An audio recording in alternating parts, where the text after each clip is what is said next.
6 గంటలు కూర్చున్న తర్వాత కలవడు పో అంటే వెళ్ళిపోవాలా.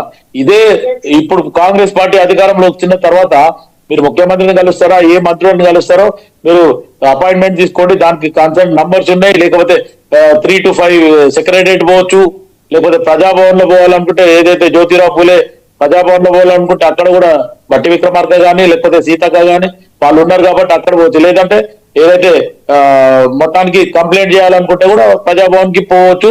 వారంలో 2 రోజులు టైం ఇచ్చిండ్రు. గతంలో మొత్తానికి రోజు ఇవ్వడం జరిగింది, ఇప్పుడు వారంలో 2 రోజులు ఇవ్వడం జరిగింది. ప్రజలకి ఎక్కడైనా స్వేచ్ఛ ఉంది. గత 10 సంవత్సరాలలో ఇంత స్వేచ్ఛ లేదు.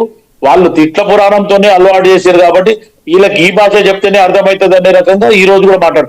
మొన్న జూబ్లీస్ ఎలక్షన్ లో కూడా కేటీఆర్ ఏమన్నాడు, నువ్వు మొగనివా, మొగతనం ఉందా, నీకు దమ్ముంటే గెలిచి చూపి అన్నాడు. ఇప్పుడు మొగోడెవడు ఆడోడెవడు లేదా దమ్మేమనుకుందో దమ్మేమనికి లేదో ఇప్పుడు అర్థమైంది కదా జూబ్లీస్ కాంగ్రెస్ పార్టీ గెలిచిన తర్వాత.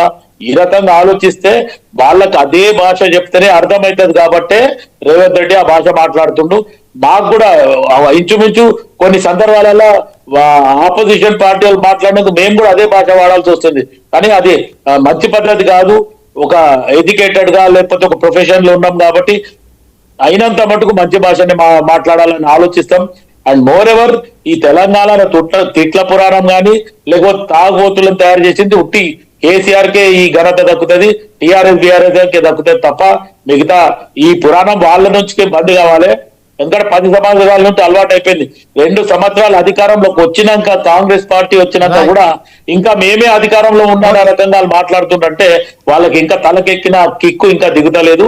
ఆ కిక్కు దించాలంటేనే ఇది మేము ఈ రోజు ఆ భాష వాడుతున్నాం. ఓకే రామ్మూర్తి గారు చెప్పండి. విన్నారు కదా శివకుమార్ లాల్ గారు, కాంగ్రెస్ సీనియర్ నాయకులు, మరి ఆయన ఏం మాట్లాడారు? మీరు నేర్పిన కదా నీరజాక్ష అంటున్నాడు.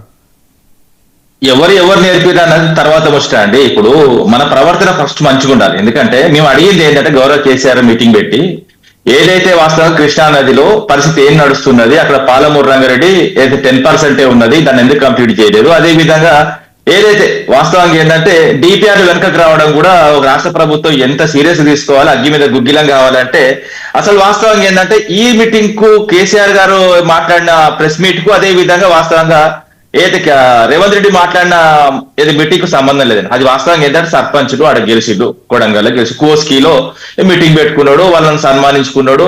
వాళ్ళకైనా మంచి మాటలు చెప్పాలి. ఎందుకంటే 3 లక్షలు 5 లక్షలు ఇస్తా అన్నాడు. సరే ఆడి వరకు ఓకే, నేనంటే అది కూడా 3,300 కోట్లు ఏదైతే కేంద్ర ప్రభుత్వం నుంచి రావాలో అవే లెక్కలు చెప్పిండు. నాకు ఏదైతే కొత్త జేబులకు వెళ్ళి ఇచ్చినట్టు ఏదో పోలీసు వాళ్ళు మొత్తం ఇవి అవసరం ఏమున్నదండి? ఇప్పుడు వాళ్ళు అడగలేదు కదా సర్పంచులు, కేసీఆర్ గారి గురించి అడగలేదు. నువ్వు ఎందుకు చెప్పినావు, ఎందుకు అవుట్ అయినావో నీకే తెలియదు. ఇంకోటి ఏంటంటే ఓపెన్ గా మాట్లాడుకుంటే ఒక చీఫ్ మినిస్టర్ అంటాడు, చీఫ్ మినిస్టర్ లాగా ఉండే, చిల్లర మినిస్టర్ లాగా ఉండొద్దు.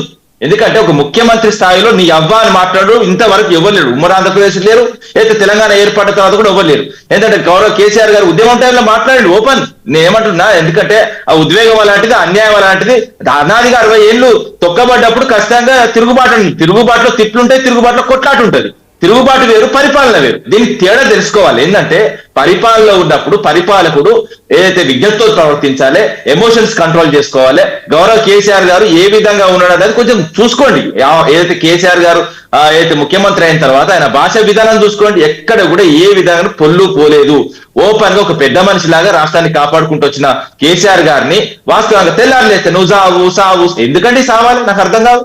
నువ్వు చావరాదు, నీ ఫ్యామిలీ తాగి చచ్చిపోయి తాగుడు గురించి మాట్లాడతాండే మిత్రుడు. ఏదైతే మేమే తీసుకొచ్చినాడు సారా ప్యాకెట్లు అమ్మినోడోడు, సారా బత్తాలు తీసుకొచ్చినోడోడు. అదే విధంగా వాస్తవంగా ఈ రోజు ఏదైనా మొన్న దసరాకి ఎంత అమ్మకాలని మీరు వచ్చిన తర్వాత ఎన్ని దుకాణాలు ఓపెన్ చేసిళ్ళు, ఏదైతే లిక్కర్ మాల్స్ అయితే రేవంత్ రెడ్డి బ్రదర్స్ ఎంత మందికి సంబంధించిన షాపులు నడుస్తున్నాయి, ఇవన్నీ ఉన్నాయి కదా అండి. ఇప్పుడు మొన్న అంతెందుకండి, మొన్న దాన్ని అయితే టెండర్ కూడా పెంచిళ్ళు. వాస్తవంగా ఆ కోట్లు ఆదాయం తీసుకొస్తున్నారు. తాగుబోతులు తయారు చేసింది మీరా మేమున్నప్పుడు తక్కువ ఉండే, మీరు ఉన్నట్టు ఎక్కువ పెట్టిళ్ళు. షాపులు ఎక్కువ పెట్టినోడు దుర్మార్గుడు కూడా తక్కువ పెట్టినోడు దుర్మార్గుడు నాకు అర్థం అవట్లేదు. థ్యాంక్ యూ రామ్మూర్తి గారు, అలాగే జయరాం గారు. సో